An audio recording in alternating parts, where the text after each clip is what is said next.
Hello everyone, welcome back to my channel. This is Ali Jevasani and I am conducting the course Media Branding. Before I begin with this session, I want you to go to the download link in the description below and download all the materials for today's session. So let's get going.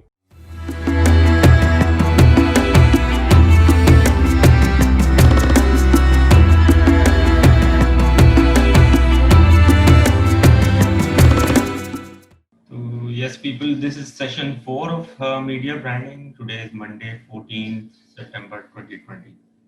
तो आज जैसे last class थी उसमें भी हमने discuss किया था कि हम जो है प्रिंसिपल्स डिस्कस कर रहे थे, ओल्ड एंड न्यू प्रिंसिपल्स. इस क्लास में भी कुछ इसी तरह के प्रिंसिपल्स हैं, बट वो जो हार्ड कोर प्रिंसिपल्स थे लास्ट वाली क्लास में उससे डिफरेंट है. They're more like tips and suggestions to the brand strategists and the management, the company, the institution. So let's start with the session. तो सबसे पहले कॉन्सेप्ट है जो वो डिस्कस कर लेते हैं कि ब्रांड्स जो हैं वो जो ब्रांड की पोजीशनिंग है जो लास्ट सेशन में हमने डिस्कस कर ली है ब्रांड पोजीशनिंग. तो सबको पता है ब्रांड पोजीशनिंग क्या होती है. Brand positioning is basically grabbing a piece of consumers mind और उस जगह पर अपना ब्रांड आप प्लेस कर देते हो, तो वो ब्रांड पोजीशनिंग है. और वो ब्रांड पोजीशनिंग जो है वो कोई भी ब्रांड हो, पुराना हो नया हो, उसकी ब्रांड पोजीशन चैलेंज हो रही है डे बाय डे. उसकी वजह ये है कि एक तो क्लटर बहुत ज्यादा हो गया है. डिफरेंट ब्रांड्स, इतने सारे सिमिलर प्रोडक्ट कैटेगरी में बहुत सारे ब्रांड्स आ गए हैं, चाहे वो लोकल हो इंटरनेशनल हो, और उन हर ब्रांड एक दूसरे से लड़ रहा होता है कि मैं कंज्यूमर के माइंड की ये वाली पोजीशन जो है इसमें अपने ब्रांड को प्लेस कर दूं. तो जब ये क्लटर होता है, जब ये एक बैटल स्टार्ट हो जाती है ब्रांड पोजीशंस की, तो वो कंज्यूमर के माइंड में क्लटर होता है और चैलेंज हो जाता है ब्रांड के लिए कि किस तरह हम अपनी पोजीशन को डिफरेंशिएट करें दूसरे कंपेटिटर ब्रांड से with in the similar product category. तो ये एक चैलेंज होता है. तो उसके लिए आपको कंज्यूमर्स को अपना मार्केटिंग के थ्रू, ब्रांडिंग के थ्रू कनेक्टेड रहना होता है कंज्यूमर्स के साथ, so that you can constantly update them and keep on reminding them that this is your brand position. आगे बढ़ते हैं, इसकी और टैक्टिक्स देखते हैं. तो ट्रेडिशनल वर्सेस न्यू. तो लेफ्ट साइड पे आप देख रहे हैं सारे ट्रेडिशनल टैक्टिक्स हैं, राइट साइड पे सारे न्यू टैक्टिक्स हैं. तो ट्रेडिशनल टैक्टिक्स जो है उसमें हम देखते हैं टारगेट करते हैं, और टारगेट किसको किया जाता है? टारगेट हम कंज्यूमर्स को करते हैं. बट राइट साइड पे आप देख रहे हैं कि हम जो है ऑडियंस आइडेंटिफाई करके उसको टारगेट कर रहे हैं.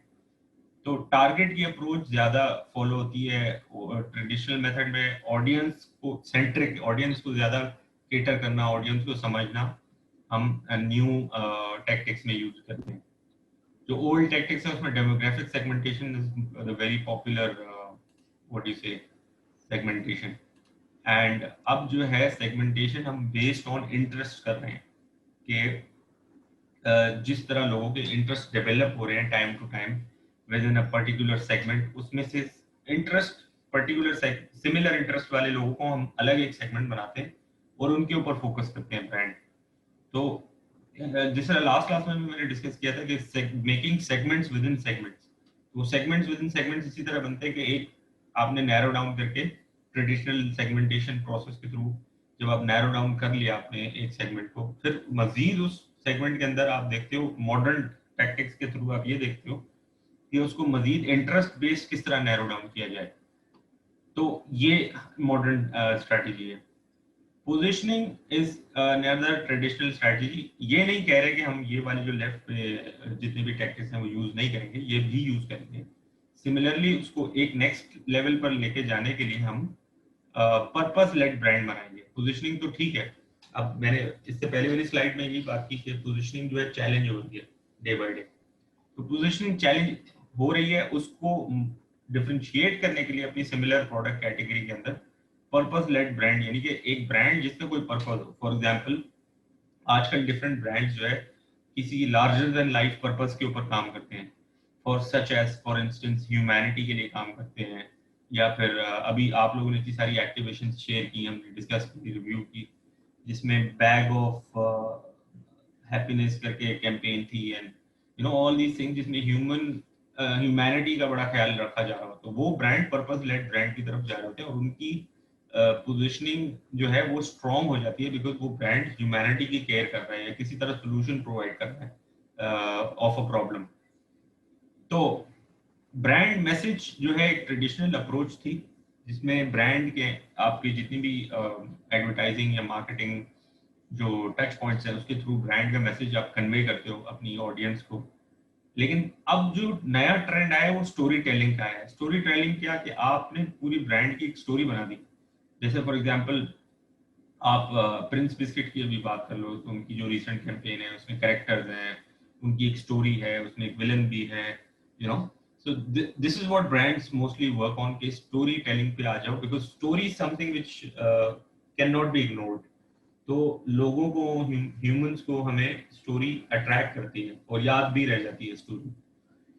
तो स्टोरी टेलिंग की तरफ काफी ब्रांड्स काम कर रहे हैं इस वक्त। एडवर्टाइजिंग चैनल्स की तरफ ट्रेडिशनल टेक्टिक है, जिसमें हम एडवर्टाइजिंग चैनल्स की तरफ काफी सारे ब्रांड्स काम करते हैं। एडवर्टाइजिंग चैनल्स क्या हो गए? इलेक्ट्रॉनिक मीडिया हो गया, प्रिंट मीडिया हो गया। इलेक्ट्रॉनिक में आपका टीवीसी हो गया, आपका रेडियो हो गया, ठीक है। और प्रिंट में आपके पास मैगजीन, ओएच और न्यूज़पेपर और डिफरेंट प्रिंट प्लेटफॉर्म्स जो हम डिस्कस कर चुके हैं एडवर्टाइजिंग के क्लास में।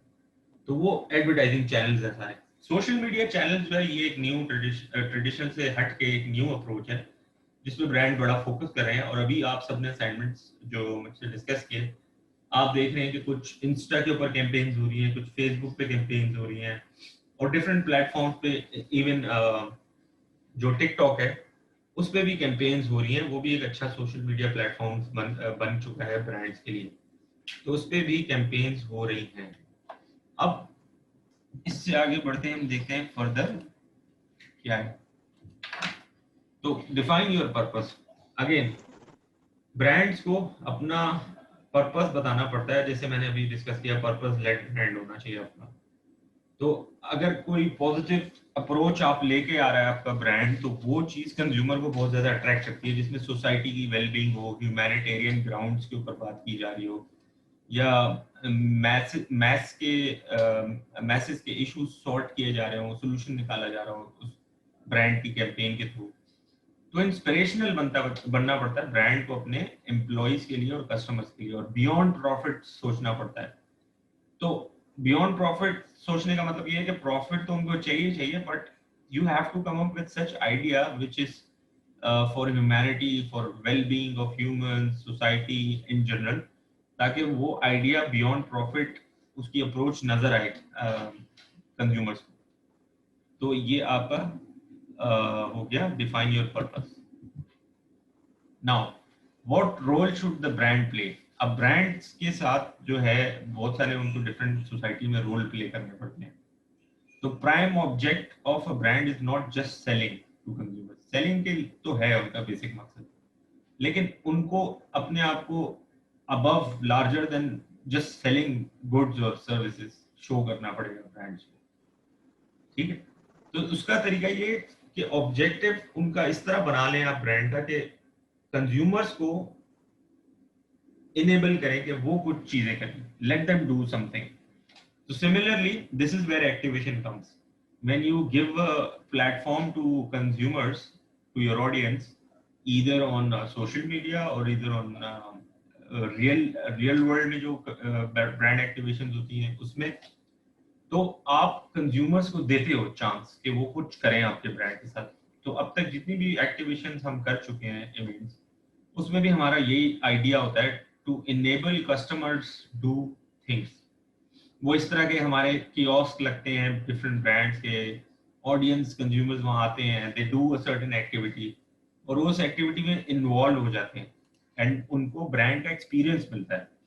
वर्चुअल वर्ल्ड में अभी थोड़ी देर पहले आप सबने अपने टास्क शेयर किए, उस पर हमने देखा कि ब्रांड जो है एक वैल्यू पैक या एक प्रमोशनल पैक सेलिब्रिटीज को दे रहे हैं, and they are asking the celebrities to use it and take pictures and videos and all and share it to their social media platforms.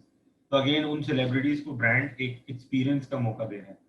और अगर सेलिब्रिटीज नहीं भी हैं, कोई कॉमन कंज्यूमर्स हैं, उनको भी अगर ब्रांड अप्रोच करता है, या जो इन्फ्लुएंसर्स हैं उनको ब्रांड अप्रोच करता है, तो वो लोग भी वो चीज़ यूज करके ब्रांड की एक एक्सपीरियंस गेन करते हैं, और वो एक्सपीरियंस फिर रेस्ट ऑफ द वर्ल्ड के साथ अपना सोशल प्लेटफॉर्म से शेयर करते हैं।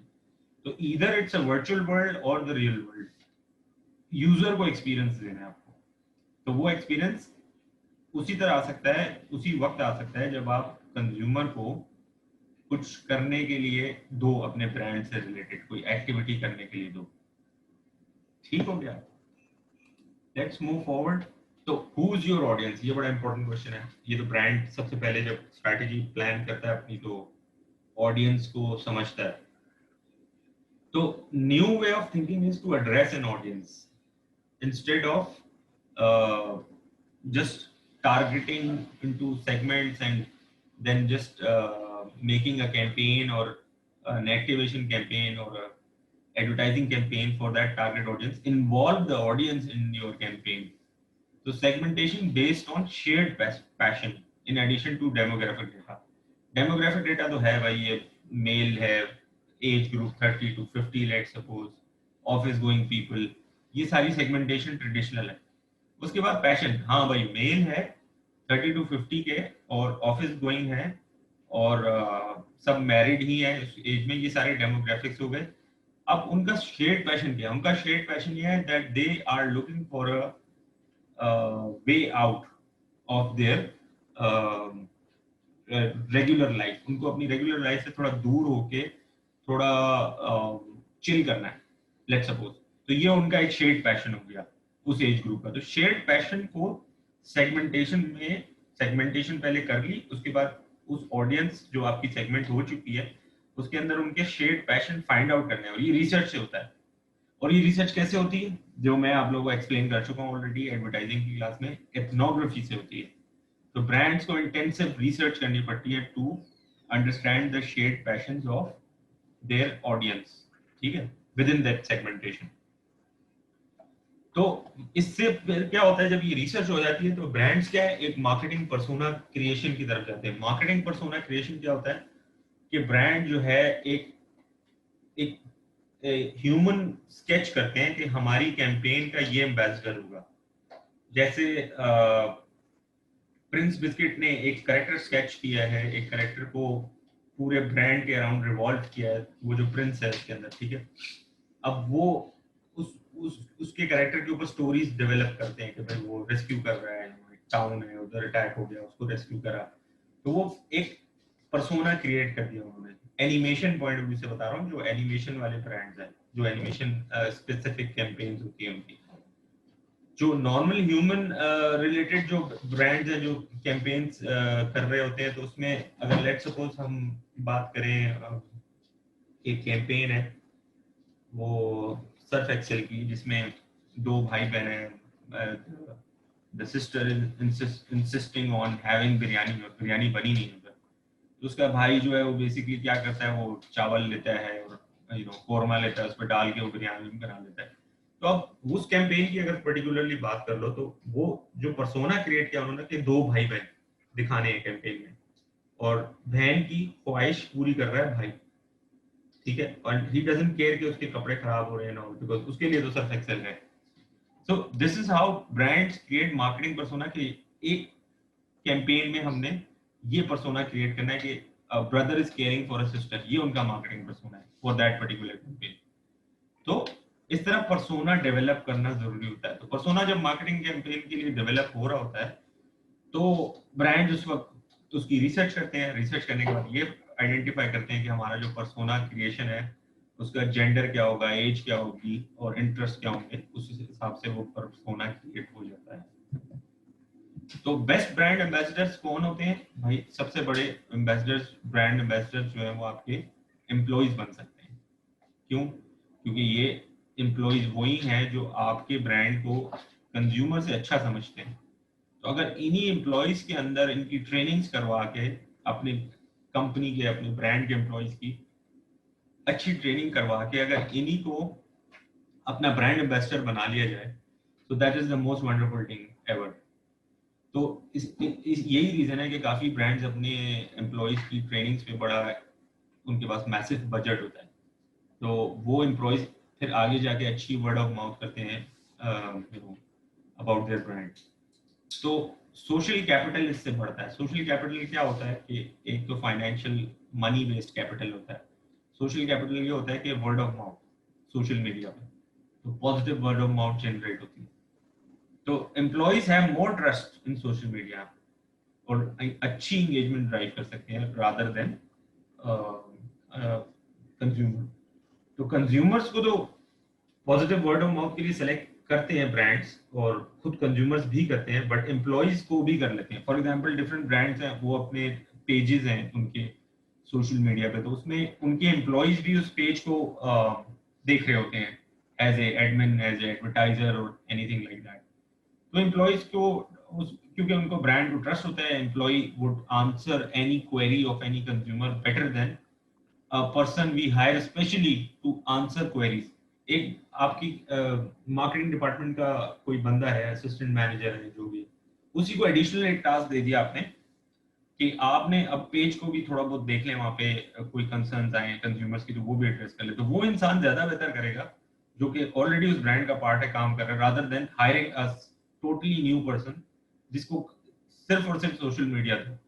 तो वो सोशल मीडिया को रन करने के लिए ये बात हो रही है कि कंपनी के जो एम्प्लॉयज हैं वो बहुत बेहतर रन कर सकते हैं। आगे बात करते हैं ब्रांड इज अ स्टोरी। सही है, तो ये भी हमने डिस्कस किया कि स्टोरी टेलिंग इज समथिंग जो ब्रांड मैसेज को जिसने सब्स्टिट्यूट कर लिया, रिप्लेस कर दिया।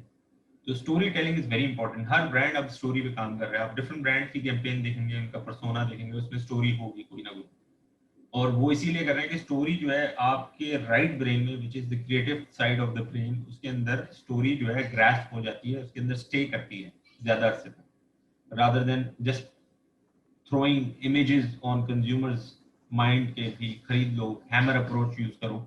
इससे बेहतर स्टोरी टेलिंग वाली अप्रोच ज्यादा अरसे तक स्टे करती है, और उसमें अब ब्रांड अपनी वैल्यूज को भी बड़ी पावरफुल तरीके से कम्युनिकेट कर सकता है, ब्रांड की जो एक्चुअल वैल्यूज है। आगे देखते हैं। तो स्टोरी टेलिंग क्यों मैंने कहा राइट ब्रेन को ज्यादा अट्रैक्ट करती है और स्टे कर जाती है, क्योंकि उसमें स्टोरी में इमोशनल एक्सपीरियंस होता है। और आप लोगों को मैंने बताया था कि राइट ब्रेन जो है वो basically emotional side of the brain होता है। लेफ्ट ब्रेन लॉजिकल होता है, राइट ब्रेन इमोशनल होता है।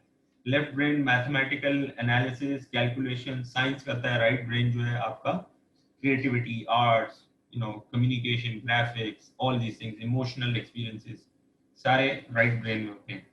तो इमोशनल एक्सपीरियंसेस जब स्टोरी से मिलते हैं कंज्यूमर्स को, तो वो उनकी मेमोरी में स्टिक हो जाती है स्टोरी, तो वो रिकॉल स्ट्रांग हो जाती है ब्रांड की।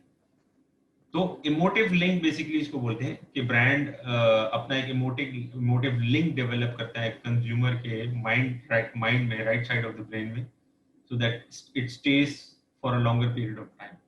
इसलिए story telling is very important. Now this is it's not your brand anymore. ये ब्रांड स्ट्रेटजिस्ट और जो ब्रांड को लीड कर रहे हैं, ओनर्स हो गए, बोर्ड ऑफ डायरेक्टर्स हो गए, ये उनको एड्रेस कर रहा है कि भाई आपका ब्रांड नहीं रहा ये। अब जो है हिस्टोरिकली होता यह था कि कंपनी जो है वो ब्रांड के ऊपर उनका पूरा कंट्रोल होता था। तो अब जो है ये सब चीजें बड़ी फ्लेक्सिबल हो गई हैं, अब उनका कंट्रोल लॉस्ट हो गया। Now they have to do what consumers want, they have to make what consumers need. ठीक है, and in many cases they have to develop a need और अ वांट फॉर कंज्यूमर उस particular brand के या product के लिए। तो starting point तो हो सकता है फुल कंट्रोल करना किसी ब्रांड का, लेकिन आगे जाके ब्रांड को अपने कंज्यूमर सेंट्रिक बनाना पड़ता है कंज्यूमर के पॉइंट से। तो अपना डिक्टेशन खत्म करना पड़ता है। इसी के ऊपर बेस्ड एक प्रिंसिपल लास्ट क्लास में हम पढ़ रहे थे, जो कि दो टाइप के प्रिंसिपल्स हमने पढ़े थे। एक ऑर्गेनाइजेशनल इन्फ्लुएंस बेस्ड थे, एक कंज्यूमर इन्फ्लुएंस बेस्ड प्रिंसिपल्स थे। अब इन अ शेयरिंग इकोनॉमी रिलेशनशिप आपने बैलेंस करना है, ब्रांड और कंज्यूमर को आपने शेयर्ड एक्सपीरियंसेस और उनका रिलेशनशिप बैलेंस करना होता है। वो इस तरह के ब्रांड एक अच्छा रिलेशनशिप मेंटेन करके रखे कंज्यूमर्स के साथ, जिसपे हमने लास्ट क्लास में भी बात की थी कि कस्टमाइज मैसेजेस कंज्यूमर्स को सेंड करना। जिस तरीके से एक एग्जांपल भी आई थी हमारे सामने कि फूड पांडा से मैसेज आता है कि भूख लगी है समथिंग, यू नो। तो ब्रांड बहुत आजकल काम कर रहे हैं कंज्यूमर्स के साथ रिलेशनशिप अपने बैलेंस करने के लिए। Another tip for the strategists, brand strategists and institutions and organizations is social media now these days sits at the center. Brand strategy बनाते हैं, लास्ट क्लास में एक चार्ट दिखाया था, ब्रांड स्ट्रेटजी का सर्कुलर चार्ट था, उसमें सोशल मीडिया को सबसे सेंटर में रखा जाता है, सबसे ज्यादा फोकस सोशल मीडिया पर होता है। तो वो इस वजह से कि कन्वर्जेशनल कैपिटल डेवलप करना है ब्रांड को, जितना सोशल मीडिया पे ब्रांड एग्जिस्ट करेगा, सोशल होगा, इंगेजमेंट डेवलप करेगा through it's Facebook pages, Insta pages, you know, उस उतना ही ज्यादा उस ब्रांड के बारे में बात हो रही होगी। इसी वजह से ब्रांड्स हैशटैग्स इंट्रोड्यूस कराते हैं, क्योंकि वो हैशटैग जब यूज होते हैं उस ब्रांड का नाम रिकॉल होता है, और वो जो हैशटैग्स के थ्रू वो जो पोस्ट हैं वो ऊपर आनी शुरू हो जाती है, वो ट्रेंड बनना शुरू हो जाती है। तो कन्वर्जेशनल कैपिटल ब्रांड्स को इंक्रीज करते हैं, इस वजह से सोशल मीडिया के अराउंड उनकी कैंपेन्स और प्लानिंग स्ट्रेटजी पूरी रिवॉल्व करती है। तो अब ब्रांड्स को ये बात समझ आ गई है कि जो बेस्ट जो अप्रोच है वो सोशल मीडिया है, क्योंकि सोशल मीडिया के थ्रू ब्रांड अपने कंज्यूमर के साथ ज्यादा अच्छे तरीके से कनेक्टेड रह सकता है as compare to a brand on a shelf of a store, जहां पर ब्रांड और कंज्यूमर का कोई कन्वर्सेशन ही नहीं होता। तो ये बहुत इंपॉर्टेंट पार्ट है। तो इसी तरह की एक एजेंसी है, उसकी एग्जांपल हम डिस्कस करते हैं अपने सामने कि अब ये न्यूट्राइब एक एजेंसी है जो कि सिर्फ और सिर्फ सोशल मीडिया और मार्केटिंग एजेंसी है, focused on branding strategy, social media marketing, content marketing, इन सब चीजों में डील करती है। तो अब आपने देखा होगा कि अब वो ट्रेंड आ चुका है कि एडवर्टाइजिंग एजेंसीज जो हैं वो तो ब्रांड्स आउटसोर्स करते ही थे एडवर्टाइजिंग एजेंसीज को, इसके अलावा ब्रांड्स जो है अब जाके ये ट्रेंड है कि सोशल मीडिया की सेपरेट एजेंसीज हैं, ठीक है, कंटेंट मार्केटिंग भी वो कर रही होती है, सोशल मीडिया भी देख रही होती हैं, और अब सोशल मीडिया एजेंसीज जो है उन्होंने ब्रांडिंग स्ट्रेटजीज भी देखनी शुरू कर दी है, लेकिन social media specific branding strategy, ये भी ट्रेंड आ गया, ये भी शुरू हो गया।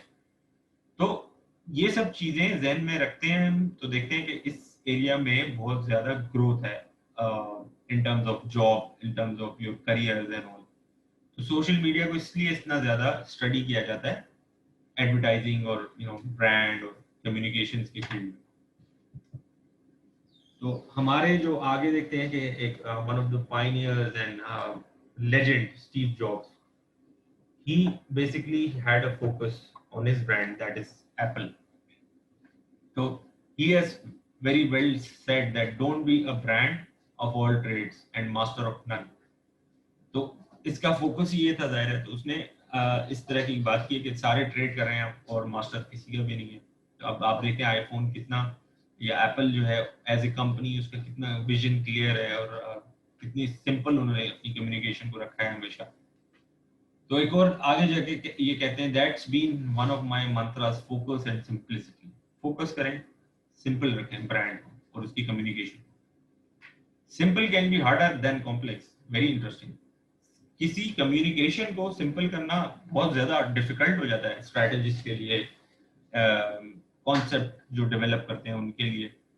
You have to work hard to get your thinking clean to make it simple, true, but it's worth it in the end because once you get there you can move mountains. तो simple जितनी आपकी communication होगी, simple brand का idea होगा, brand की story simple होगी, brand का persona बड़ा सिंपल होगा, तो जितना सिंपल होगा वो उतना ही मैसेज को समझ आएगा।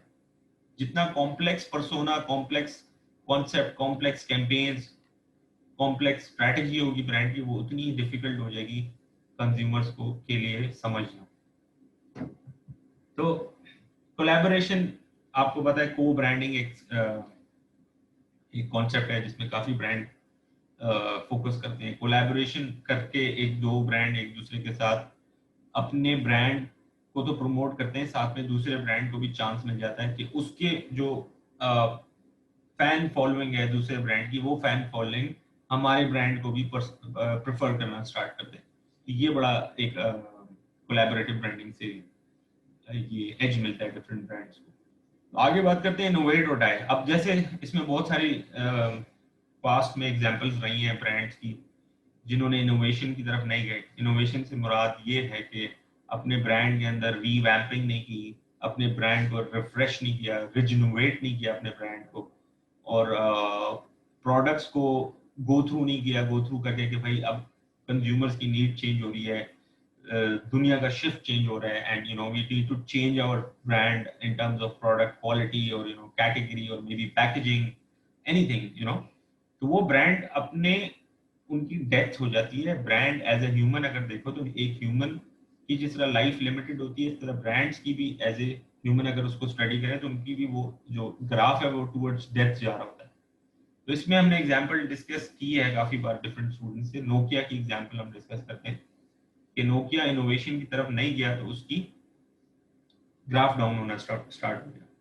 जब दुनिया स्मार्टफोन्स की तरफ आ गई थी, नोकिया वो ही अपने जो फोन से हथौड़े वाले, उसी फोन्स के ऊपर क्या कहते हैं प्रोडक्शन उसकी हो रही थी और मार्केट करता था। तो ब्रांड को इनोवेट करना पड़ता है, चाहे वो टेक्नोलॉजिकल ब्रांड हो, चाहे वो फूड से रिलेटेड ब्रांड हो, एडिबल प्रोडक्ट्स का ब्रांड। ब्रांड्स अपने कंपटीशन को सिमिलर प्रोडक्ट कैटेगरी में जितने भी उनके कंपेटिटर्स होते हैं उनको अच्छे से स्टडी करते हैं।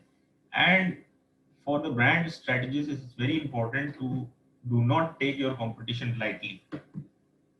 जो ब्रांड मार्केट रूलर्स होते हैं, मार्केट लीड कर रहे होते हैं एक स्पेसिफिक प्रोडक्ट कैटेगरी में, अगर वो ये समझना शुरू कर दें कि भाई वो तो लीडर है और उनको तो कोई उन तक पहुंच नहीं सकता, तो ये भूल है। बहुत सारे ब्रांड्स इस तरह डाउनफॉल की तरफ चले जाते हैं। For example Netflix, Netflix was underdog when it started. उससे पहले एक ट्रेंड होता था यूएस में कि जो मूवीज हैं उनकी डीवीडीज होती थी, और एक कंपनी थी उसका नाम मेरे जहन से निकल गया। वो कंपनी बेसिकली डीवीडी सप्लाई करती through out the US of movies rental system पे। उसको नेटफ्लिक्स ने किस तरह टेक ओवर किया कि नेटफ्लिक्स के जो स्ट्रेटेजिस्ट थे उनके पास उनकी अप्रोच बड़ी मॉडर्न थी। They knew that internet and social media and all these platforms are the new thing which are going to take over the entire world। तो उन्होंने उस चीज को ऑनलाइन कर दिया होगा। आहिस्ता आहिस्ता वो नेटफ्लिक्स ऊपर आता गया। ऐसी कंपनीज जो कि सिर्फ और सिर्फ डीवीडीज डिस्ट्रीब्यूशन पे बेस्ड थी, वो उसको सीरियस नहीं ले रही थी उस वक्त, because Netflix was very small that time, a small company. तो अपने कंपटीशन को, ब्रांड्स को बड़ा सीरियस लेना होता है, otherwise your competition would innovate और वो ऊपर चला जाएगा और आप जो है वहीं रह जाएंगे। जी गाइस, क्लियर है सब? आवाज आ रही है? एनी क्वेश्चंस रिगार्डिंग अभी तक जो डिस्कस किया? ओके सर बहुत लेट कर रहा हूँ एक क्वेश्चन, हाँ लेकिन थोड़ा उस टाइम मेरे ध्यान में आया था, लेकिन वो अटक गया दिमाग में, फिर अभी तक बार बार आ रहा है। सर आपने जो शुरू में बात की कि जो ब्रांड एम्बेसडर्स होते हैं वो बेस्ट एम्बेसडर्स जो होते हैं वो एम्प्लॉयज़ होते हैं, बट सर वो इतने ज़्यादा वेल नोन नहीं होते और इनका इन्फ्लुएंस नहीं होता इतना ज़्यादा। तो इस बात को किस तरह होगा कि वो कैसे अच्छे एम्बेसडर्स हो सकते हैं, ब्रांड को कन्वे कैसे कर सकता है? राइट। अच्छा देखो, ब्रांड एम्बेसडर का मतलब ये नहीं होता कि उसको हमेशा ऑन स्क्रीन आना है, अपना चेहरा दिखाना है और अपनी तस्वीरें खिंचवानी है, वीडियोस बनवानी है। जरूरी नहीं है हर बार के ब्रांड एम्बेसडर का मतलब नहीं ये सर हो। वो तो है, लेकिन फिर भी ज़्यादातर होता यही है कि एक वेल नोन बंदा ही होता है, या जो भी हो। देखो, बाय डेफिनेशन या by you know concept, brand ambassador वो होता है जो ब्रांड को प्रमोट करता है। ये कहीं नहीं लिखा कि वो सेलिब्रिटी होना चाहिए। वो कैटेगरीज है फिर ब्रांड एम्बेसडर की, celebrities, bloggers and influencers and common people, employees, ये सारी कैटेगरीज हो जाती हैं जो प्रमोट करते हैं लोग अपने ब्रांड को। तो उसके अंदर मैं एम्प्लॉइज को फोकस करते हुए बात कर रहा था। एम्प्लॉइज को फोकस करते हुए इस तरह बात कर रहा था कि फॉर एग्जाम्पल आपका कोई कजन है किसी फार्मास्यूटिकल इंडस्ट्री में, ठीक है, और आपको पता है कि मेरा कजन वहां काम करता है, and you ask that person के यार आपकी जो यू नो मेडिसिन है वो मैं क्यों लूं और दूसरे कंपेटिटर ब्रांड की क्या क्यों ना लूं।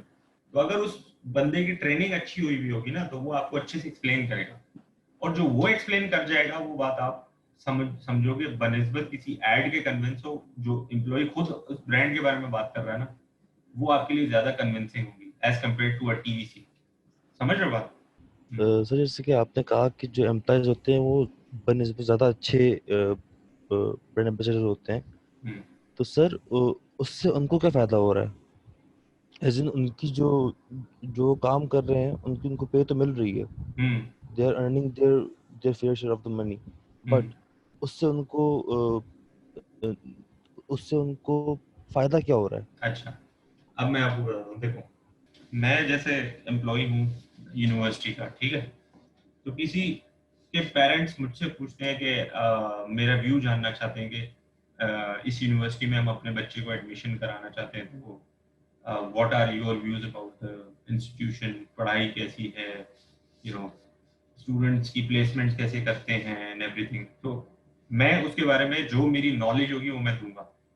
अब अगर मेरी यूनिवर्सिटी जो है वो एडवर्टाइज अपने आप को मीडिया में कर रही है कि वो बहुत सारी फैसिलिटीज एंड एवरीथिंग, लेकिन एज एन एम्प्लॉय जो इनसाइट्स मुझे पता होंगी वो एडवर्टाइजमेंट में तो नहीं आ रही होंगी ना।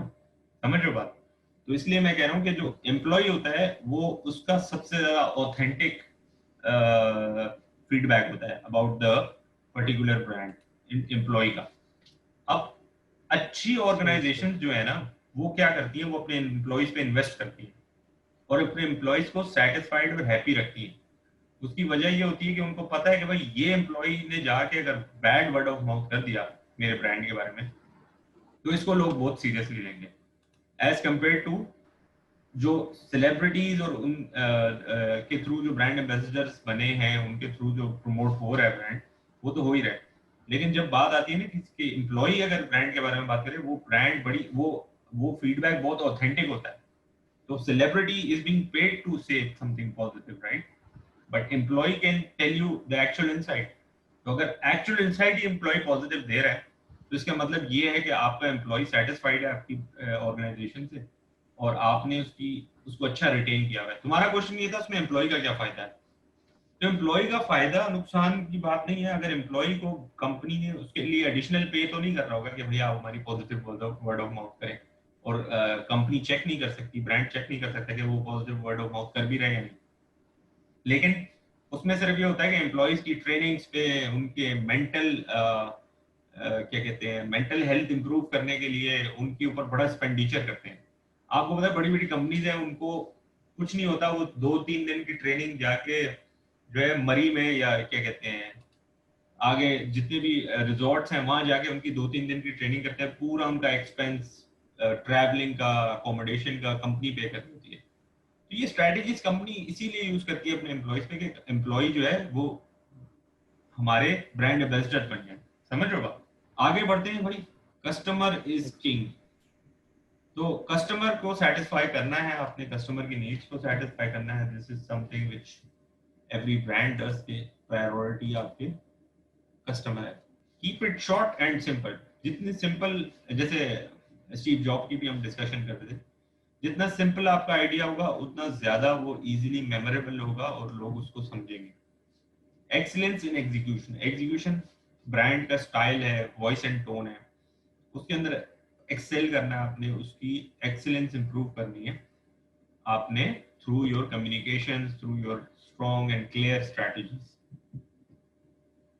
अच्छा, कंज्यूमर को अट्रैक्ट करना है, उनको ऐसी ऑफर्स देनी है ब्रांड ने कि वो रिफ्यूज ही ना कर सके, इतनी अच्छी ऑफर्स हो आपके प्रोडक्ट्स की और सर्विसेज की। तो आप जो है एक क्लटर में से भी उनका अटेंशन अपनी तरफ कैप्चर कर सकते हैं अगर आपकी ऑफर्स इतनी अच्छी। Packaging is very important. If you are selling an amazing product quality लेकिन उसकी पैकेजिंग अच्छी नहीं है, तो वो चीज भी आपको लिए आपके आपकी सेल्स के अगेंस्ट जा सकती है, आपकी पॉपुलैरिटी के अगेंस्ट जा सकती है। और ऐसे भी केसेस होते हैं ब्रांड सक्सेसफुल हो जाते हैं क्योंकि उनकी पैकेजिंग इतनी खूबसूरत और स्ट्रांग होती है, आउटस्टैंडिंग होती है कि अंदर प्रोडक्ट क्वालिटी मैटर नहीं करती। तो इसलिए packaging is very important. Create meaning with your DNA. DNA is basically use for humans, लेकिन ब्रांड का भी डीएनए होता है, क्योंकि मैं बार बार आपको ये कहता हूँ कि brand as a human study करना होता है, तो ही आप अच्छे से ब्रांड को अंडरस्टैंड कर सकते हैं।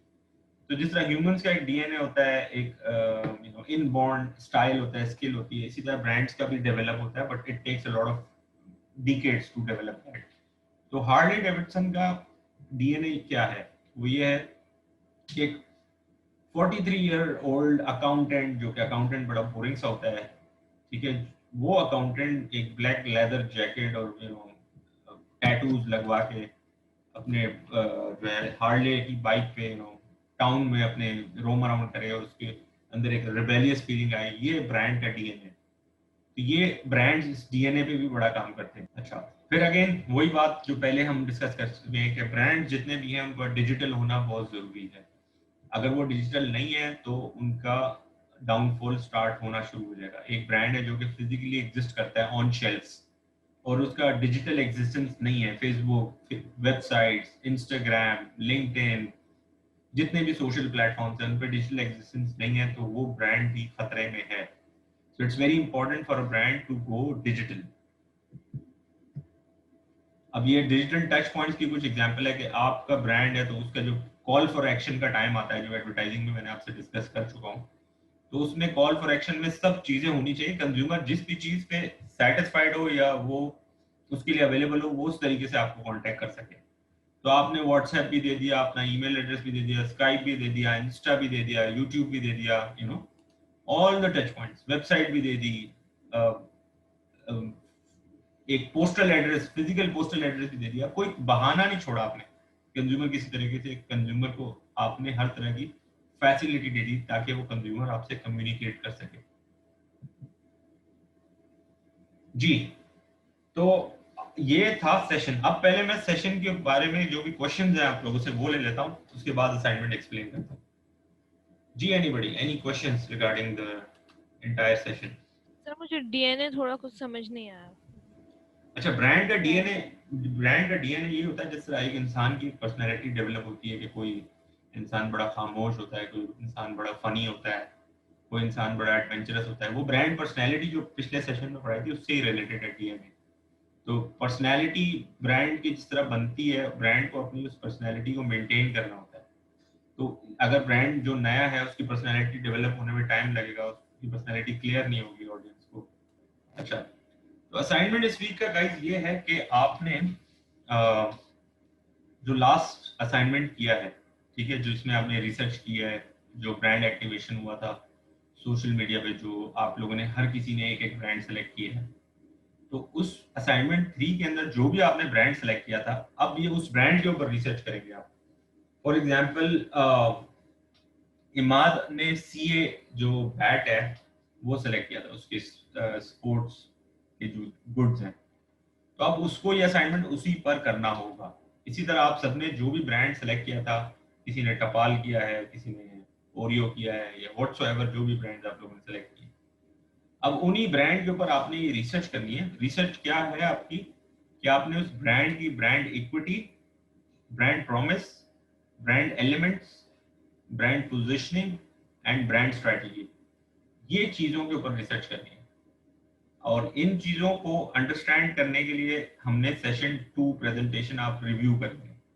सेशन 2 प्रेजेंटेशन भी मौजूद है और सेशन 2 की जो रिकॉर्डेड वीडियो लेक्चर है वो भी मौजूद है, उसको भी गो थ्रू कर सकते हैं। अगर आपको कॉन्सेप्ट कोई याद नहीं आ रहा, रिकॉल नहीं हो रहा कि ब्रांड इक्विटी क्या है, प्रॉमिस क्या है, ब्रांड एलिमेंट्स, पोजीशनिंग, स्ट्रेटजी, ये सब चीजें क्या है, थोड़ा सा स्लिप हो गया माइंड से, तो उसको रिफ्रेश करने के लिए आप सेशन 2 प्रेजेंटेशन भी देख सकते हैं और सेशन 2 का रिकॉर्डेड वीडियो लेक्चर भी देख सकते हैं।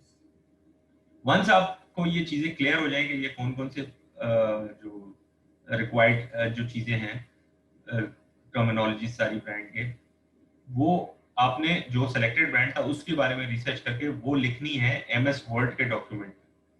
ठीक हो गया? आपने सिंपल अपने ब्रांड, सेलेक्टेड ब्रांड की हेडिंग डालनी है, फिर आपने लिख देना है ब्रांड इक्विटी, फिर ब्रांड इक्विटी रिसर्च करके जो भी ब्रांड इक्विटी है उस ब्रांड की वो वहां पे लिख देना है आपने।